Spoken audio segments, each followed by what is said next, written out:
What's up, everybody? It's CowabunGoRE Live. We're back again with another TMNT Mutant Madness video, and the mutations have gotten mad. We're going to talk about that in just a second, but I want to go over a few different news pieces, and I want to ask a call to action for all you players out there who may be experiencing some of the things we're going to talk about. I want you to create a support ticket, and we'll talk more about that at the end of the video.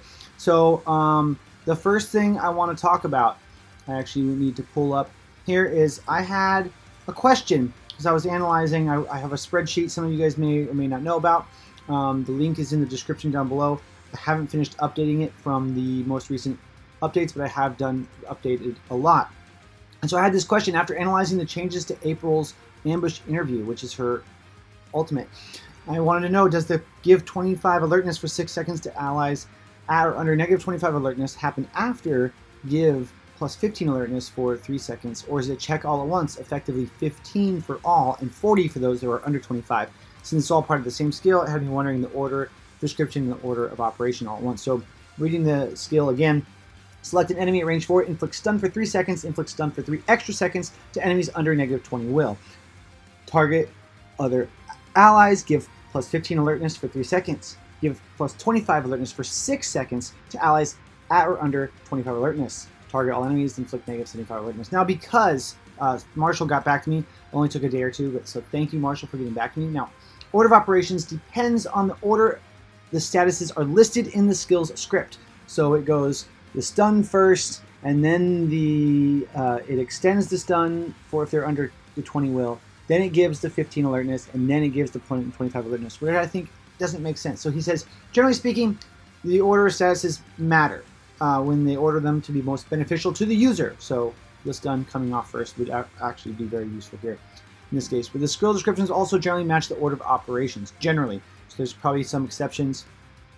And for skills which apply the same status with possible extra points, they usually happen at the same time, like her stun for 3 extra seconds, right? But so the game checks if they have the right conditions, bonus, then. But April's super is an exception to this because the alertness boosts have different durations, 3 seconds and 6 seconds. So the 25 bonus, if they're below 25 alertness, happens after the 15 alertness. So April will be giving 15 alertness, effectively taking them out of the negative 25, and then they don't get the 25 bonus alertness.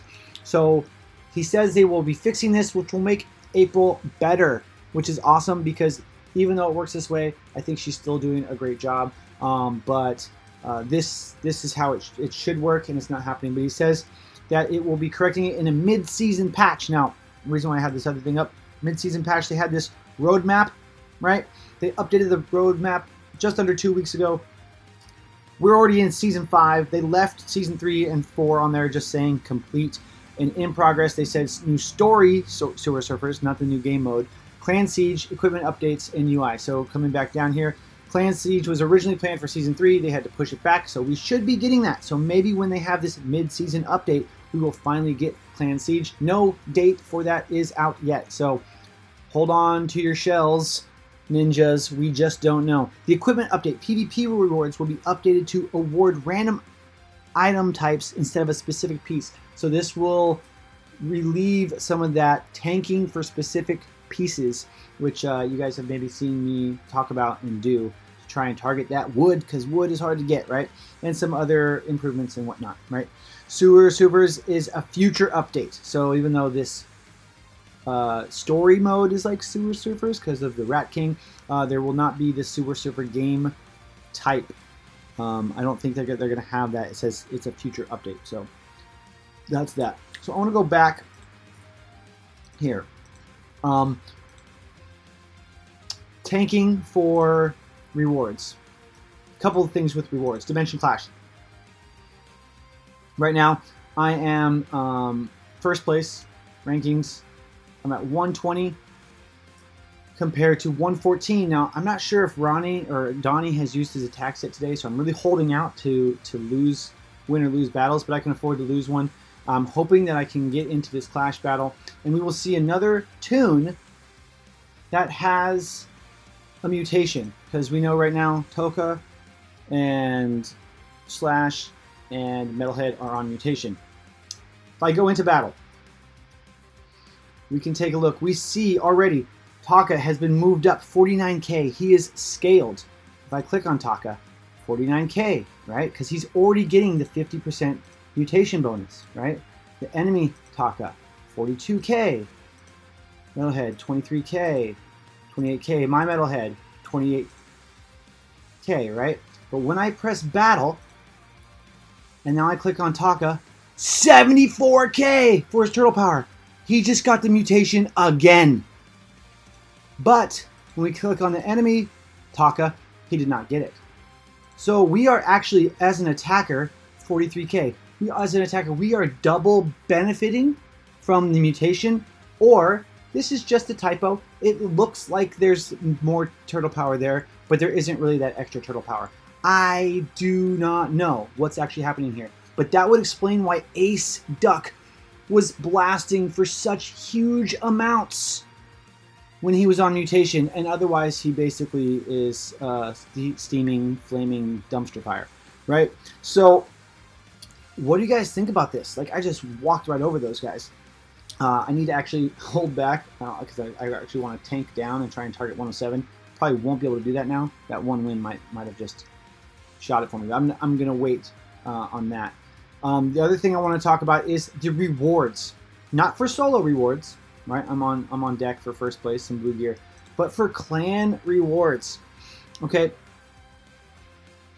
As Exquisite 4, in all the different clans that we have, if we would go to rankings, and that's why I have these things over here.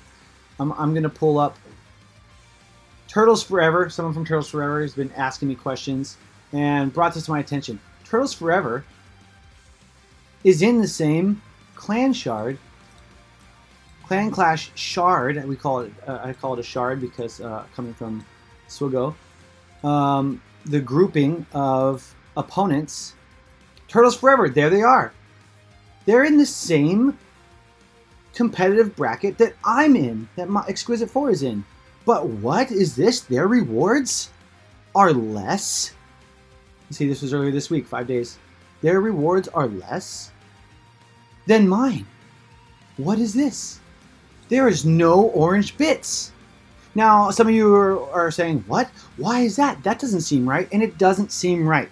This is where I'm making a call to action. All you players out there, if you are in a clan like Turtles Forever and you are affected by this, submit a support ticket.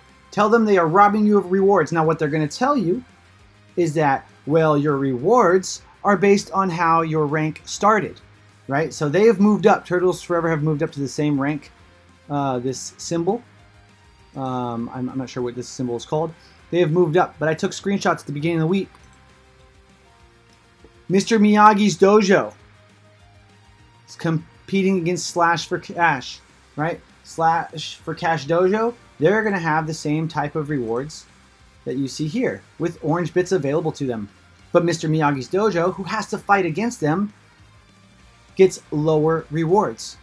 France Power Clan, CowabunGoRE, Liquid Swords. If any of you watch my videos, you need to open support tickets and get your orange bits. That goes for New York's Finest, RWBY. You guys are being robbed. Now, Exquisite 8, our guys know. I'm going to have them open tickets if they do not get orange bits with the next rewards. Flyzilla Empire, you want a fist in the mouth. Let's give them a fist full of support tickets for robbing their players. Now, what some people will say, well, like, that's just, it is what it is. Die without honor.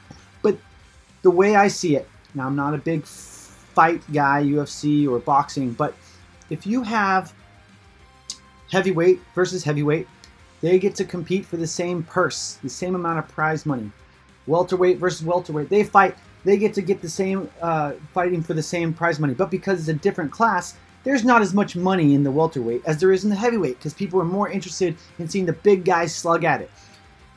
So what effectively they are doing to us, they're making the heavyweights, the welterweights fight against the heavyweights. And they're saying, well, if the heavyweight wins, he gets the bigger reward because he's a bigger guy. But if the welterweight wins, sorry, he still gets a smaller reward because he's a smaller guy. That makes no sense. This is my call to action. open a support ticket, make them give us the proper rewards. If you are placed in a bracket, you should be getting rewards based on who you're competing against, not how you started that week, especially because of how it's broken down. This is by far one of the most mind-blowing things. So we saw a few different errors here today, guys. There's the mutation error. This makes me want to actually push to use mutation characters even more.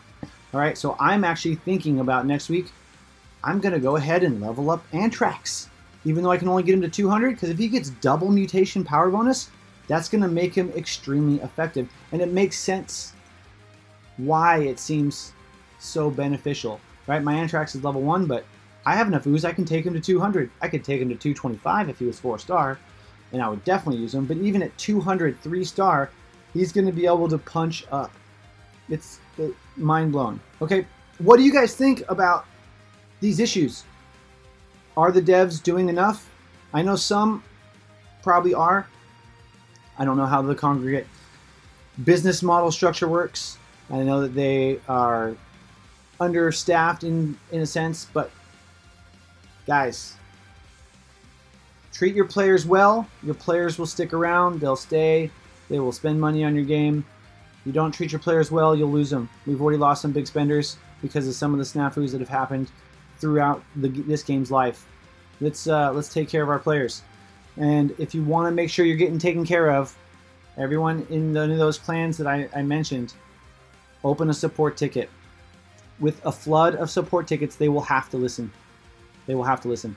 Okay, that's it for today, guys. I hope you found this video fun, enjoyable, informational. We just want to game smarter here. Don't forget to ninja kick that like button and subscribe for more TMNT Mutant Madness content. And we'll see you in the next video.